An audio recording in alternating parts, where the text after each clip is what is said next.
आज हम स्पीड और वेलोसिटी के बीच क्या डिफरेंस होता है उसके बारे में पढ़ने वाले हैं। ऐसे तो स्पीड एक स्केलर क्वांटिटी है और वेलोसिटी एक वेक्टर क्वांटिटी है। हमें एक डायग्राम दिखाई दे रहा है, ए से बी और बी से सी और सी से डी और डी से ए में। पर कोई कार जाती है सपोज कीजिए, और इनके बीच की जो डिस्टेंस वो हमने राइट डाउन कर रखी है। और जो यहाँ पर ए टू सी के जो बीच का जो डिफरेंस है या जो इनके बीच की जो डिस्टेंस है वो 10 किलोमीटर है।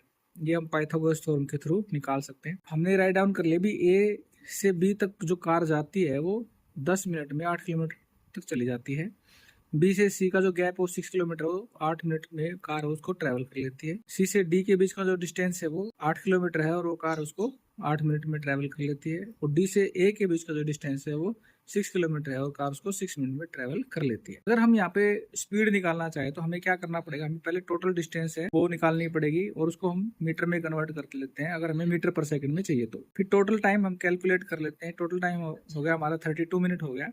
इसको हम 60 से मल्टीप्लाई कर लेते हैं ताकि वो सेकंड में कन्वर्ट हो जाए, और फिर हम उससे हम एवरेज स्पीड निकालते हैं। 28,000 को 1920 से डिवाइड कर देते हैं और हमारी जो वैल्यू आती है वो 14.58 मीटर पर सेकंड आ जाती है।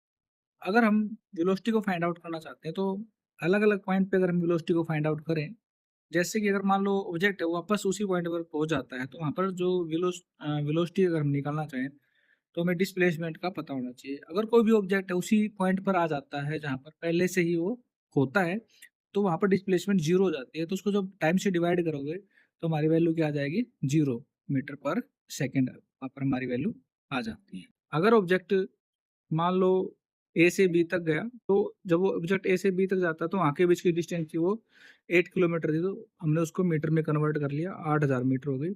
और उसको वहाँ से वहाँ तक जाने में 10 मिनट लगे थे, तो हमने उसको 60 से मल्टीप्लाई कर दिया, 600 सेकंड आ गए हमारे, 600 सेकंड्स। और जब 600 सेकंड से 8000 को हमने डिवाइड किया तो हमारी वैल्यू आ गई 13.33 मीटर पर सेकंड। इसी तरह जब ऑब्जेक्ट है वो पॉइंट सी पर चला जाता है, पॉइंट सी पर जब ऑब्जेक्ट जा रहा होता है, तो हम देख रहे हैं कि यहाँ अगर हम देखें उसकी जो मिनिमम डिस्टेंस वो 10 किलोमीटर आई, उसको हम पाइथागोरस थ्योरम के थ्रू फाइंड आउट कर लेते हैं। सी पर पहुंचने के बाद तो हमने फाइंड आउट कर लिया कि जो डिस्प्लेसमेंट है वो सी पॉइंट पर 10 किलोमीटर है, ए और सी के बीच की। तो हमारी जो टोटल डिस्प्लेसमेंट वो 10,000 हो गई, और जो टाइम लगा 10 प्लस 8 वो 18 इंटू 60 वो 1080 सेकंड हो गया। और 1080 सेकंड जब इसको डिवाइड करते हैं तो हमारी वैल्यू क्या आ गई, 9.26 मीटर पर सेकंड हमारी वैल्यू आ जाती है। उसके बाद जब ऑब्जेक्ट है वो डी पर पहुंचता है तो वहां पर उसकी वेलोसिटी हम फाइंड आउट करने की कोशिश करें तो कितनी होगी। तो डी पर जब आता है तो ए और डी के बीच की डिस्टेंस हम डिस्प्लेसमेंट के रूप में लेंगे, तो कितनी आ गई, 6 किलोमीटर आ गई, 6 किलोमीटर।